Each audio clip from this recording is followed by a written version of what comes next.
Perspectiva se emite en vivo. De lunes a viernes de 7 a 12 horas en Radio Mundo 1170 AM de Montevideo y sus plataformas digitales. Fue todo un hito para el mundo empresarial y económico de nuestro país. El jueves de la semana pasada, la empresa uruguaya dLocal hizo su primera colocación pública de acciones en la Bolsa de Nueva York, concretamente en el mercado Nasdaq del sector tecnológico.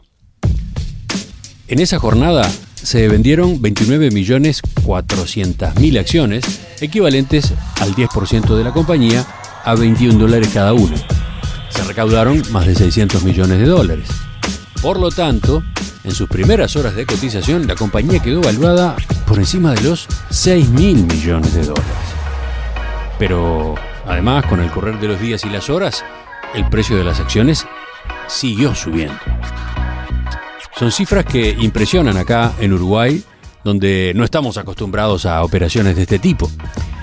Pero además, las cifras y estas noticias dieron pie a algunas preguntas. Por ejemplo, ¿por qué dLocal no cotizó en la Bolsa de Valores de Montevideo? ¿Por qué sigue tan alicaído ese mercado acá en Uruguay? ¿Qué esfuerzos existen para dinamizarlo? Bueno, de esos temas es que vamos a conversar en los próximos minutos, junto con el contador Pablo Montaldo, expresidente de la Bolsa de Valores de Montevideo, expresidente de la Liga de Defensa Comercial, que en el fin de semana planteó algunas de estas interrogantes en su cuenta de Twitter. Contador Montaldo, buen día, gracias por acompañarnos. Buen día, Emiliano, ¿qué tal? ¿Cómo estás? Empecemos por una definición básica. ¿Qué es hacer una oferta pública de venta de acciones? ¿Con qué objetivo se da un paso así? Bueno, la oferta pública inicial, la IPO como le dicen en inglés, es la primera vez que una empresa sale a bolsa y ofrece su capital accionario a los inversores en general. Una parte, en este caso fue una parte del capital, no todo, o hace una ampliación del capital para captar más capital y ampliar su capital accionario. Y bueno, de eso se trata, no tiene mucho más misterio que eso. Uh-huh. Es una forma que tiene la empresa de obtener financiamiento, capitalizarse sin tener que recurrir a un banco, ¿podemos decirlo? Claro, es una forma de obtener capital sin endeudamiento. Y la otra forma que tienen las empresas de conseguir financiamiento es endeudarse. Y bueno, en este caso se optó por conseguir inversores, digamos, que compartan el riesgo del negocio, ¿no? Sí, para obtener dinero que se usa, digamos, con objetivos de largo plazo. Claro, que se usan para el giro habitual de la empresa, evidentemente, si la empresa... A veces hay distintas finalidades, ¿no? Por ejemplo, si la empresa quiere crecer y necesita capital, bueno, hay distintas maneras de buscarlo, o endeudarse, o salir a buscar capital de riesgo, o simplemente porque, bueno, los accionistas quieren hacer salir parcialmente del capital. Los inversores iniciales, en este caso, inversores iniciales, por ejemplo, que invirtieron cuando la empresa todavía estaba en ciernes y hacen una apuesta muy fuerte porque cuando la empresa es más que nada un proyecto y después ven la oportunidad de recuperar parte de lo que pusieron haciendo una ganancia y la hacen de esa manera, saliendo a la bolsa.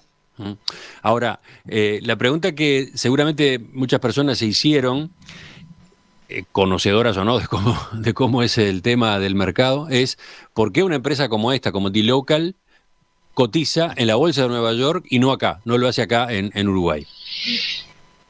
Bueno, la razón fundamental es porque, bueno, en la bolsa, en los mercados desarrollados, sobre todo en la Bolsa de Nueva York, es donde van los inversores a buscar. Es una gran vidriera la Bolsa de Nueva York. Difícilmente dLocal hubiera podido conseguir el dinero que consiguió, los $600 millones, esos que tú dices, en el mercado uruguayo, naturalmente. Eso por un lado. Después hay otra razón importante, es que los que compran las acciones tienen que tener lo que se llama liquidez. O sea, yo compré la acción a $30 y mañana me arrepentí, quiero salir, o la acción pasó a 34 y yo puedo salir inmediatamente porque hay abundante cantidad de jugadores, compradores y vendedores que dan lo que se llama la liquidez para poder entrar y salir en cualquier momento. En un mercado muy pequeño como el nuestro, esa liquidez no existe. Aparecía, claro, la referencia a qué tipo de empresa es esta. Yo creo que antes de seguir la conversación sería bueno ubicar a dLocal para los oyentes, ¿no? Algo ya hemos dicho, pero repasemos. En septiembre del año pasado, cuando se supo que dLocal era el primer unicornio uruguayo, o sea, la primera empresa tecnológica que es valuada por arriba de $1.000 millones, 1.200 millones concretamente en aquel momento, bueno, entrevistamos a dos de sus ejecutivos, muy jóvenes, por cierto, Jacobo Singer, director de operaciones, Rodrigo Sánchez, vicepresidente de producto. Yo les pedía que explicaran dónde está la originalidad del servicio que ofrece dLocal. Bueno, ellos contestaban esto. Ofrecemos soluciones de pagos para clientes internacionales en mercados emergentes. Y cómo se traduce esto a la vida real y cotidiana de los consumidores. Básicamente ayudamos que empresas como Amazon puedan vender en Chile y recolectar sus pagos con tarjetas de crédito locales, pagos en cuotas, en moneda local, en lugar de una compra tradicional en dólares a través de un comercio extranjero. No solo eso, sino que además de la solución y los hábitos de pagos de los consumidores en cada uno de los mercados emergentes, con tarjeta de crédito, en cuota, moneda local, también medios de pagos alternativos, ¿no? Uh-huh. En los mercados donde operamos tiene mucha penetración los medios de pagos cash, Habitat, red pagos, transferencias bancarias. En Brasil el boleto bancario, en Argentina las redes de cobranza. Entonces también es ofrecer eso para que uno termine realizando su compra en el exterior. Sí, ese es el gran resumen, ¿no? Y capaz que en eso todavía podemos profundizar, porque seguramente muchos de nuestros oyentes están acostumbrados a hacer compras por internet, ¿no? Al comercio digital, pero no saben cuál es, digamos, toda la ingeniería, toda la maquinaria que ocurre en el medio, ¿no? Entre que ellos ponen la tarjeta o lo que fuera y la compra efectivamente queda hecha. Ahí ustedes ponían el énfasis en soluciones locales, ¿no? Por eso el nombre viene por ahí. ¿Qué pasa? ¿No es tan simple como parece todo eso? Luego Juan Rodríguez ahí, que es el especialista de producto. Creo que hay diferentes ecosistemas a nivel de pago y demás, y se diferencia mucho las redes internacionales de lo que son las redes locales en cada país.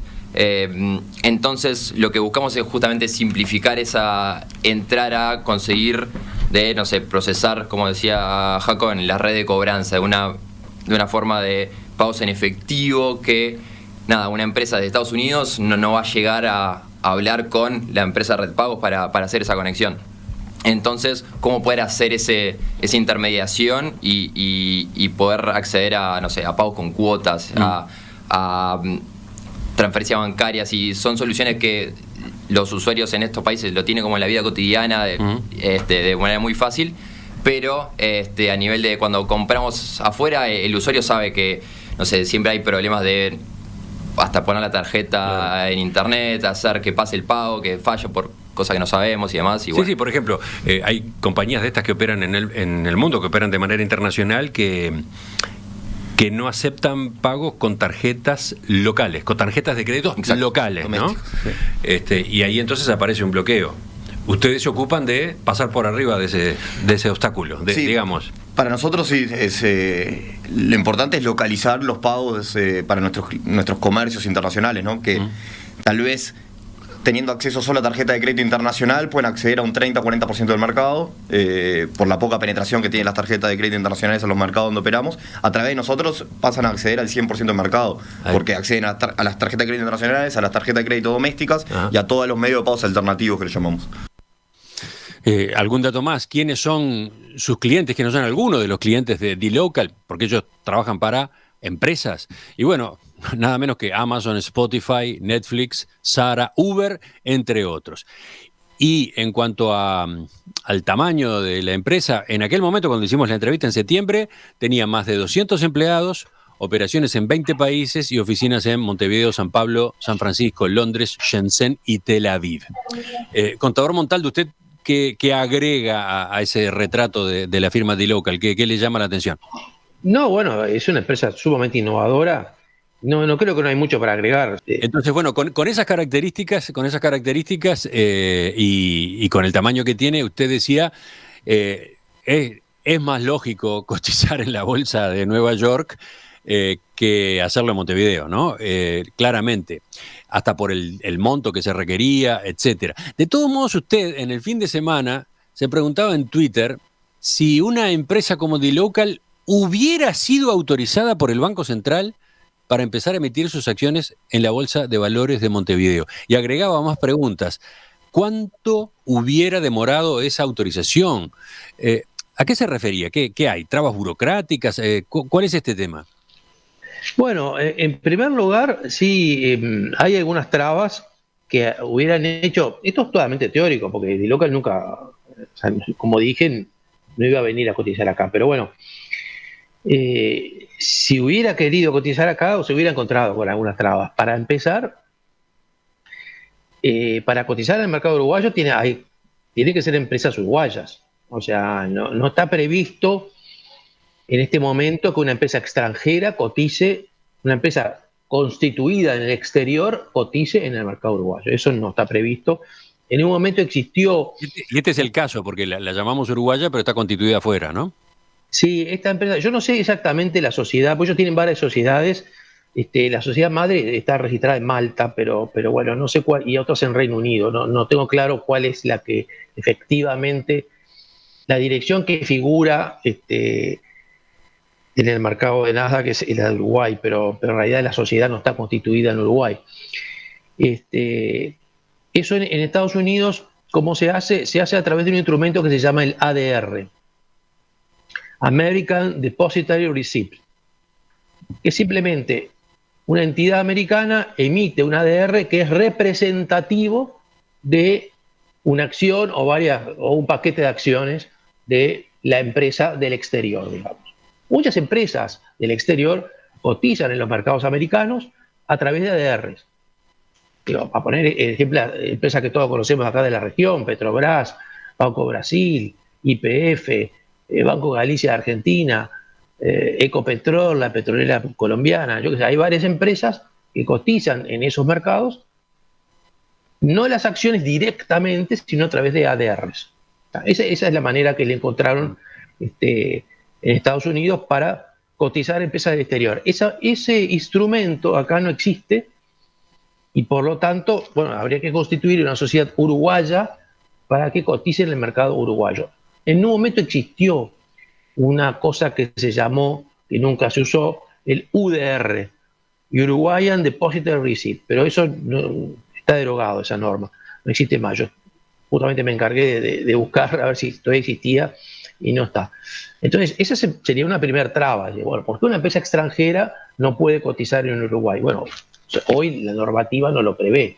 Ese sería el primer tema. Y después, bueno, las trabas que hay para emitir, en general, para cualquier empresa, son sobre todo los trámites burocráticos y las cosas que se piden, y eso es muy lento, muy lento.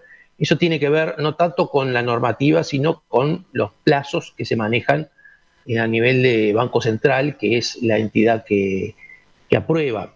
Esta es una empresa que tiene muy pocos años de vida, unos 5 años más o menos, pero es una empresa que ya tiene resultados positivos importantes. A veces incluso hay empresas que salen a cotizar al mercado de Estados Unidos que no son empresas rentables, o sea, no son empresas que hayan tenido resultados positivos. Pero eso, en el mercado de Estados Unidos, en el mercado desarrollado, eso no importa. Mientras haya gente que las quiera comprar, las compra. Muchas empresas que hoy conocemos como Facebook, qué sé yo, no eran empresas tan rentables en el momento que salieron a bolsa. No importa. Eso no no hay que hacer una calificación en cuanto a si la empresa es un excelente negocio. Mientras haya gente que las quiera comprar y se cumplan determinados requisitos formales, la empresa puede salir al mercado. ¿Usted dice que esa es una diferencia con Uruguay, con la Bolsa de Valores acá? Sí, no con la Bolsa de Valores, sino con el regulador, que es el Banco Central. Así que Sí, bueno, sí. por ahí están algunas de las respuestas a la pregunta que usted mismo formulaba. ¿Queda algo más para contestar? ¿Cuánto hubiera demorado la autorización, etcétera? No, la autorización probablemente hubiera demorado años. ¿Años? No, ¿Directamente años?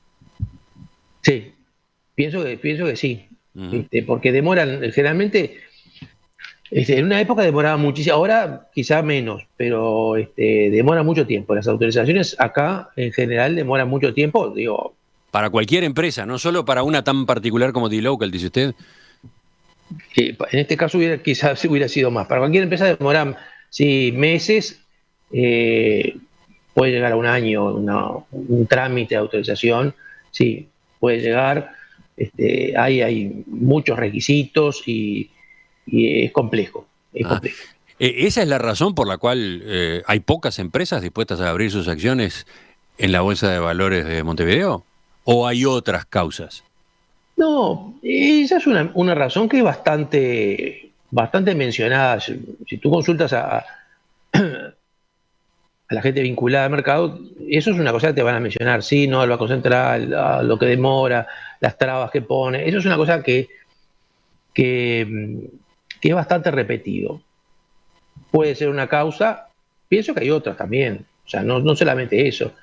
El mercado uruguayo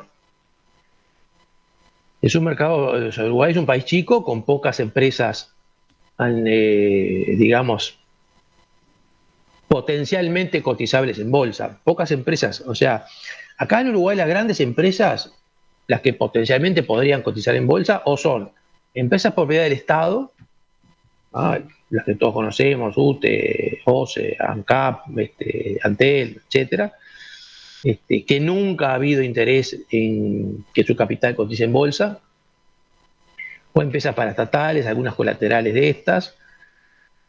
Empresas nacionales de gran tamaño hay algunas, pero no son sociedades anónimas, por ejemplo, una cooperativa como Conaprole. Después están otras grandes empresas, son las mutuales médicas, como la Española, que son grandes empresas. Y bueno, no tienen la forma jurídica de sociedad anónima como para cotizar acciones. Y después las empresas extranjeras, que hay muchas empresas extranjeras o filiales de empresas extranjeras que directamente no vienen a buscar el capital acá en Uruguay, simplemente lo traen de otro lado, lo buscan en otro lado y se instalan acá. O sea, hay pocas empresas potencialmente cotizables en bolsa. En los mercados chicos, en los países chicos, esto pasa, es bastante común que pase. Por eso algunos países se han unido sus bolsas para generar volumen. Por ejemplo, los países bálticos, Estonia, Lituania, Letonia, hicieron una bolsa entre los tres para generar un mercado. Son mercados un poco más desarrollados que nosotros, pero bueno, también los países nórdicos, Finlandia, Suecia, Dinamarca, Islandia, también tienen un mercado entre varios, asociarse entre varios países para generar masa crítica y justifique armar un mercado para generar empresas y volumen y transacciones y operadores. Y nosotros acá en eso no hemos avanzado nada. Ahí está. Usted se adelanta a una pregunta que yo quería hacerle después, que es ¿cómo se arregla esto? ¿Cómo se logra tener un mercado de valores más dinámico? Una punta posible sería esa, decía usted, generar volumen por la vía de asociación con otros países. Pero antes que eso quería preguntarle por la demanda de papeles. Llamó la atención, también, repito, capaz que es algo muy frecuente, pero llamó la atención a quienes no están en el tema enterarse de que el jueves pasado, cuando dLocal empezó a cotizar en el Nasdaq, hubo cantidad de uruguayos que terminaron comprando esas acciones, que intentaron o compraron esas acciones. ¿Cómo lee usted ese dato? Y sí, lo leo como algo absolutamente normal. El uruguayo está invirtiendo en el exterior. No es nada difícil invertir en el exterior, es simplemente contactarse con un corredor de bolsa y todos los corredores de bolsa tienen la posibilidad de comprar papeles exterior. Acá en Uruguay, por suerte, no hay limitaciones a la entrada y salida de capitales, a la entrada y salida de valores, no hay ningún tipo de problema y cualquier corredor de bolsa tiene un corresponsal en Estados Unidos a través del cual puede comprar papeles, ya sea acciones o fondos, bonos, lo que sea, para clientes locales. De hecho, eso es hoy absolutamente normal. O sea, lo que usted está diciendo es que lo que ocurrió la semana pasada con los papeles de D-Local fue simplemente un ejemplo más de esa cultura que un sector de la población de Uruguay ya tiene de comprar acciones en el exterior, de comprar acciones de empresas en otros mercados del mundo. Lo que Sí, pasa es que sí. acá era una empresa nacida en Uruguay, ese es el único punto, una empresa que generaba mucha atracción por una cantidad de razones, pero fue un ejemplo más, digamos, de algo que ocurre y que está muy extendido ya. Sí, totalmente extendido, Bien. totalmente extendido. ¿Por qué? Porque las opciones que hay a nivel local son pocas. Bueno, a eso iba. ¿Por qué pasa eso? ¿Por qué se vuelca el ahorrista o este tipo de ahorristas o inversores? ¿Por qué se vuelcan a acciones afuera? Porque la gente quiere diversificar. Entonces, las opciones que uno tiene en el mercado uruguayo, si bien son buenas, son básicamente papeles de lo que se llama papeles de renta fija, es decir, bonos. Ujú. Se les llama renta fija porque, bueno, pagan un interés periódico y previamente conocido.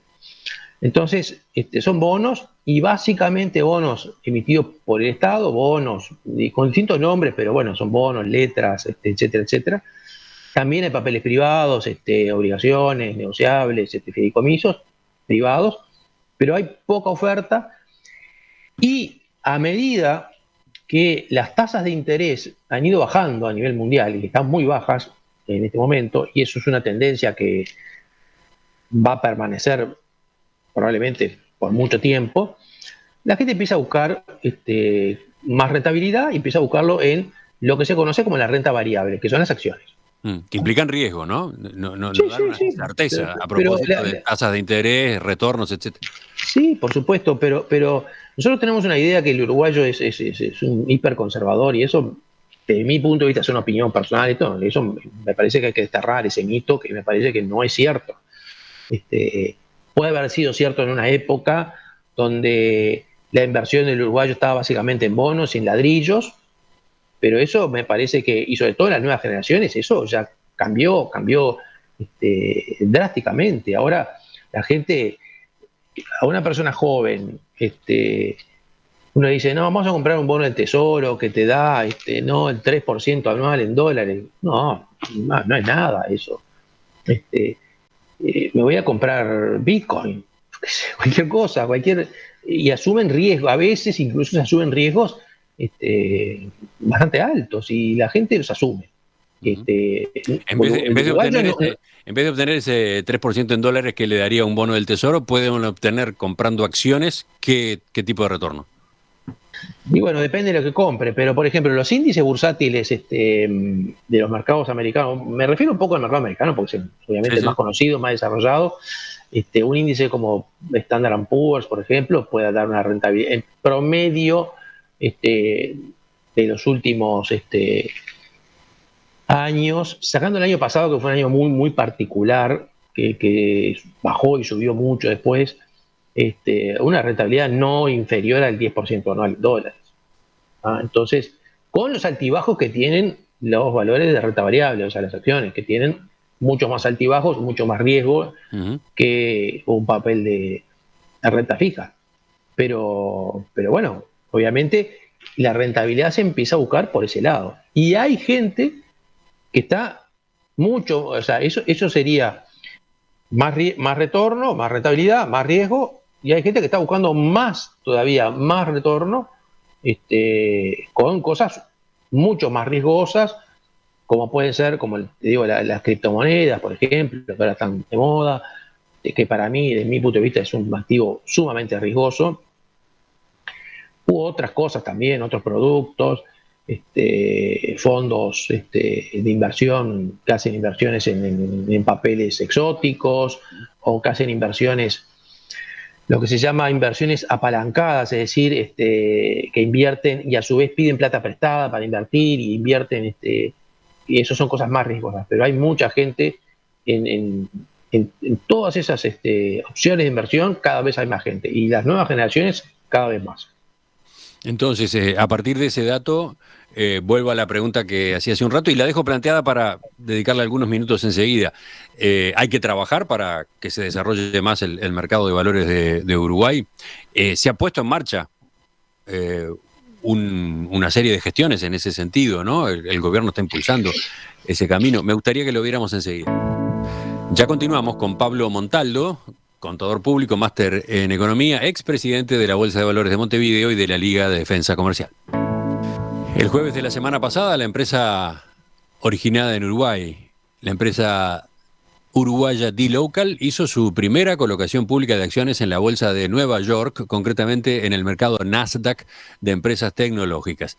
Y con el correr de las horas y a partir de la alta demanda terminó comprobándose que vale mucho más de lo que se creía a fines del año pasado. No vale 1.200 millones de dólares, la empresa vale 6.000 millones de dólares por lo menos, por lo menos. Y esa operación ha despertado preguntas de todo tipo que vamos a ir encarando en el programa en estos días. Algunas de ellas tienen que ver con el mercado de valores de nuestro país, el alicaído y siempre objeto de esfuerzos para recuperarlo, mercado de, por ejemplo, la Bolsa de Valores de Montevideo. Bueno, de eso estamos conversando esta mañana con el contador Pablo Montaldo, expresidente de la Bolsa de Valores, director de Nixus Servicios Financieros. Entonces, ¿es necesario, hay que esforzarse por reflotar, por dinamizar el mercado de valores de nuestro país, contador Montaldo? Sí, sí, yo creo que sí, que sería bueno. De hecho, el gobierno ha dado pasos en ese sentido. En la ley de mercado de valores del año 2009... Perdón que lo interrumpa allí. Capaz que la pregunta es elemental, pero ¿por qué? ¿Por qué es necesario? ¿Por qué es conveniente? Esto que estuvimos conversando en los minutos anteriores, ¿qué dice? A ver. Bueno, justamente, una razón es que el capital de los uruguayos se invierta en empresas uruguayas y que empresas uruguayas puedan captar ahorro dentro en Uruguay hay mucho ahorro, los uruguayos tienen mucho ahorro. Yo estuve ayer haciendo unos cálculos porque no es fácil calcular el ahorro de los uruguayos en sentido, es decir, perdón, el ahorro que los uruguayos tienen invertidos en instrumentos financieros, ¿no? Sin contar el ahorro que hay invertido en ladrillos, en otras cosas, en empresas.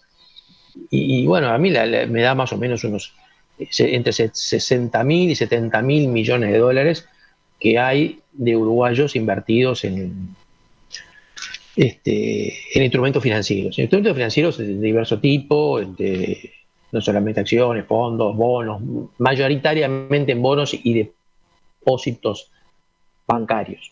¿Ah? Entonces hay una parte que se puede captar para generar capital para empresas uruguayas que quieran desarrollarse.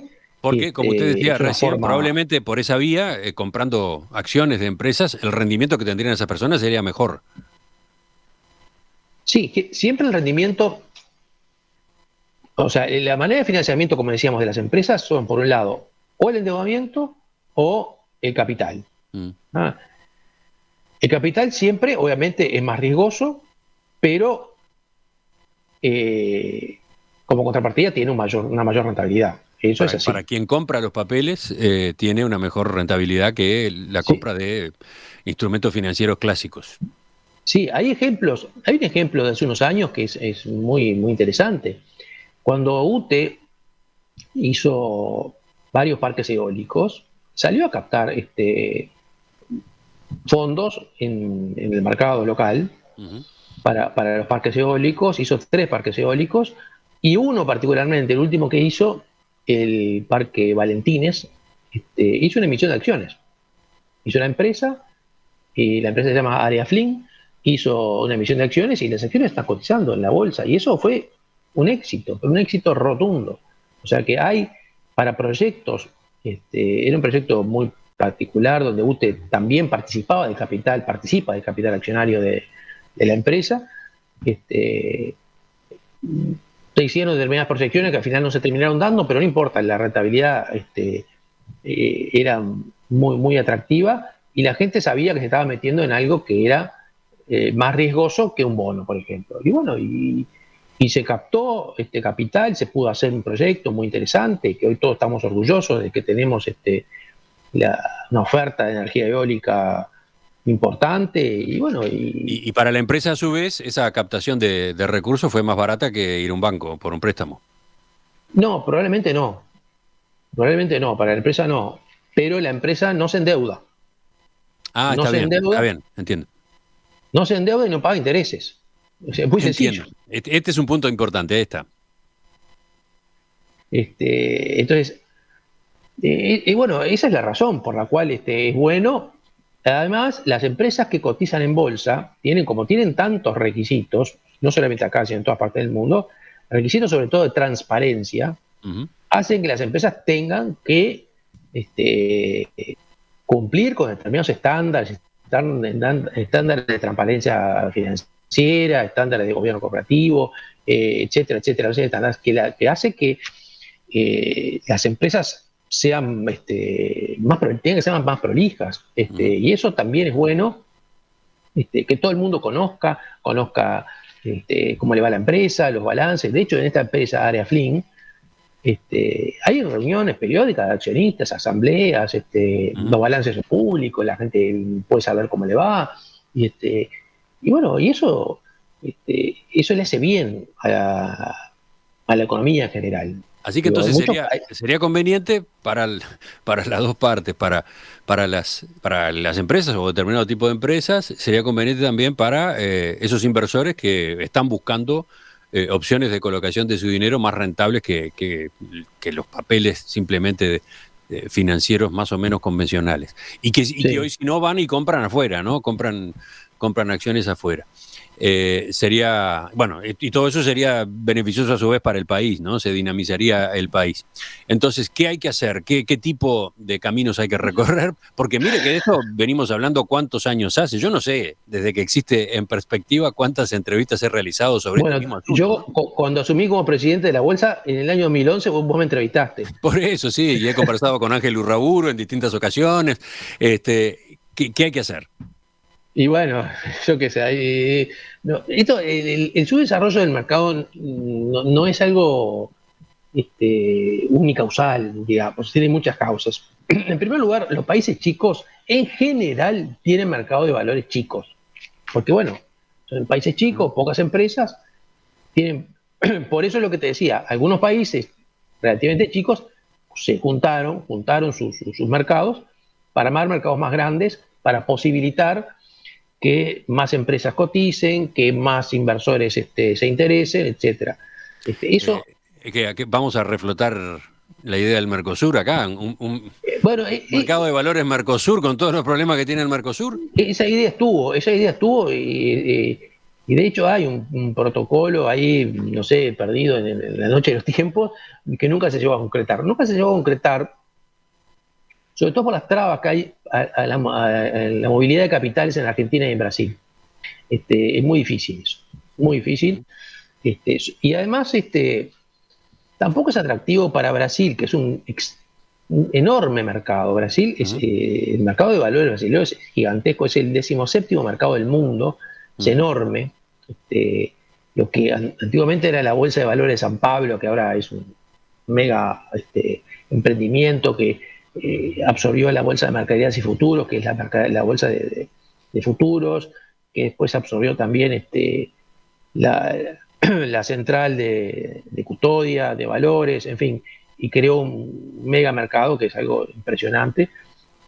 Nosotros al lado de Bovespa no somos nada, pero bueno, Digo, no sé, podríamos hacer algún mercado con Paraguay, con Bolivia, no sé, no sé. Digo, ¿por qué no? Lo hacen. Yo cuando esas cosas las planteé a nivel del Banco Central siempre contra resistencia. Por ahí no. No vi mucho eco, sinceramente no vi mucho eco. ¿Qué otros pasos se podrían dar? Entonces, lo pregunto porque a fines de mayo el Ministerio de Economía y el Banco Central relanzaron la Comisión de Promoción del Mercado de Valores.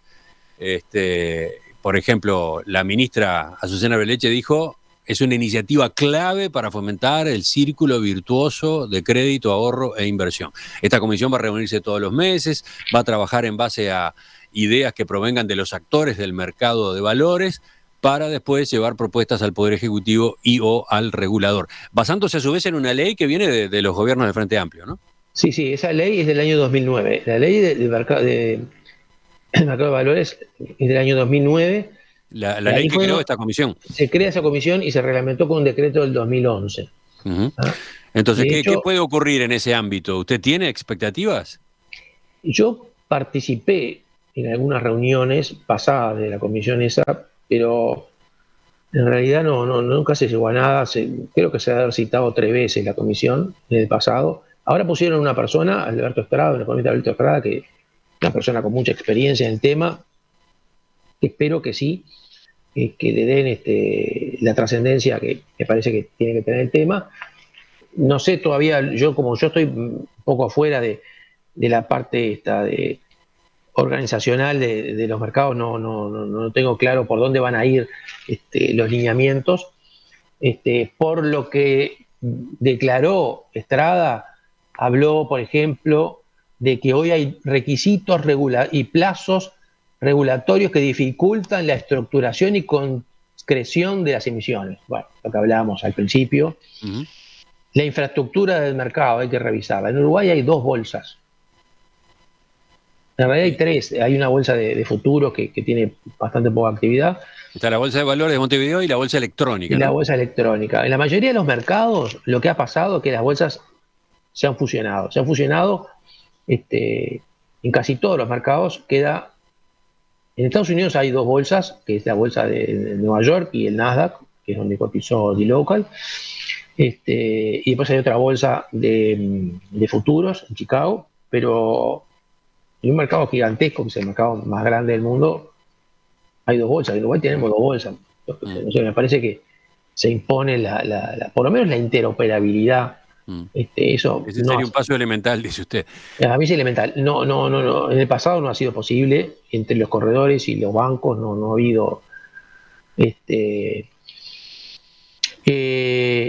Hay un tema que no se trata mucho, que es el tema del impuesto al patrimonio, que es un tema que para mí hay que decirlo. El impuesto al patrimonio es un tema que atenta contra la emisión de acciones.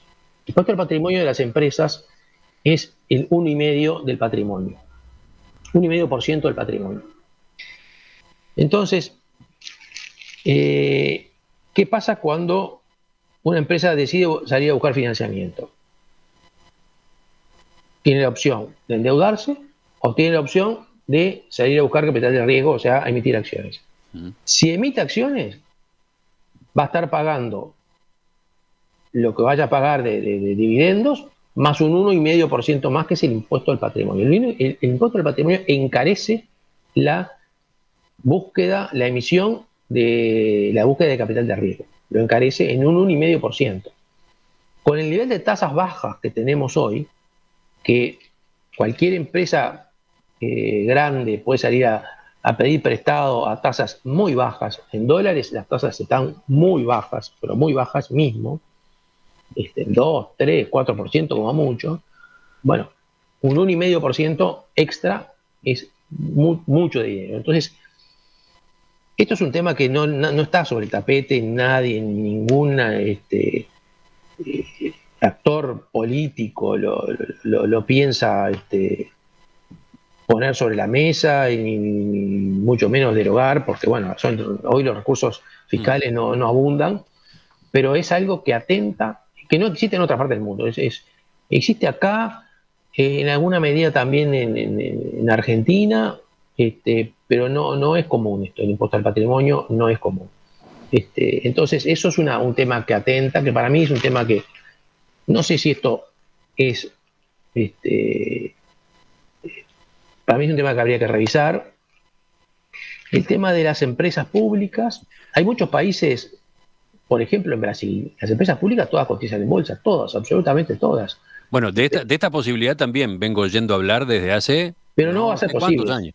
No No va a sé ser cuántos. posible porque Recuerdo, por ejemplo, reuniones muy auspiciosas que tuvo en su momento Ángel Urraburu con el expresidente José Mujica. Hablaron de esa idea, ¿no? sí, sí, me acuerdo patente porque cuando Mujica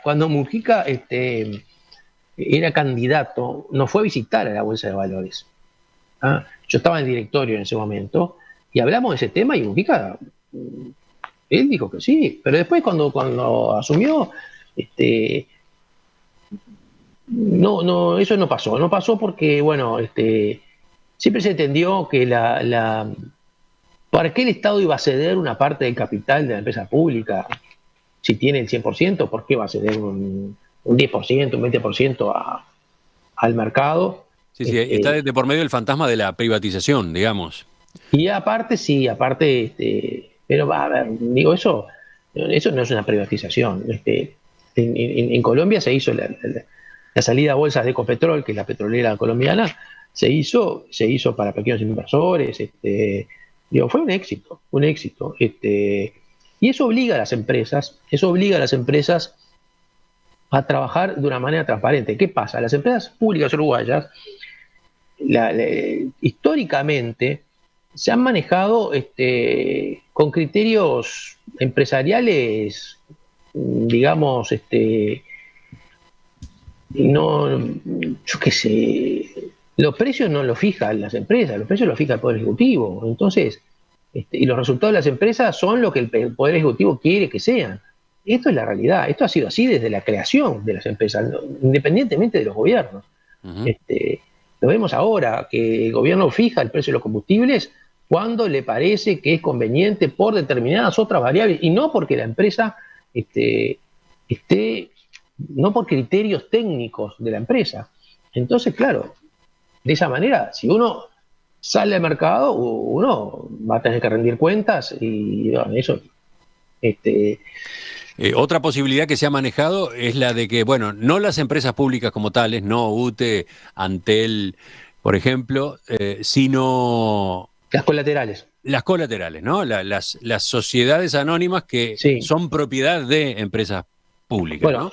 acá tenemos el ejemplo, lo que te mencioné de los parques eólicos, que en definitiva Ese fue un caso, son fue una colaterales de experiencia UTE. piloto, pionera, por ahora única, ¿no? Sí, hubo una experiencia de Duxa. Duxa hizo hace unos años, hace ya más de 10 años, una emisión, no de acciones, pero sí de obligaciones negociables, que fue muy exitosa, muy exitosa. Recordemos, Duxa es la distribuidora uruguaya de distribuidora de combustibles ANCAP. que pertenece a ANCAP, ¿no? Sí, una emisión muy exitosa que hizo Duxa de dólares, y fue una única experiencia. Después no la repitieron más. Obligaciones negociables, no estoy hablando de acciones, ¿no? Deuda, emitieron deuda. Fue muy buena, muy interesante, al mercado le encantó, hubo mucha avidez. Duxa es una empresa muy, muy, muy prolija, tiene muy buenos números, y nunca más, no pasó más nada.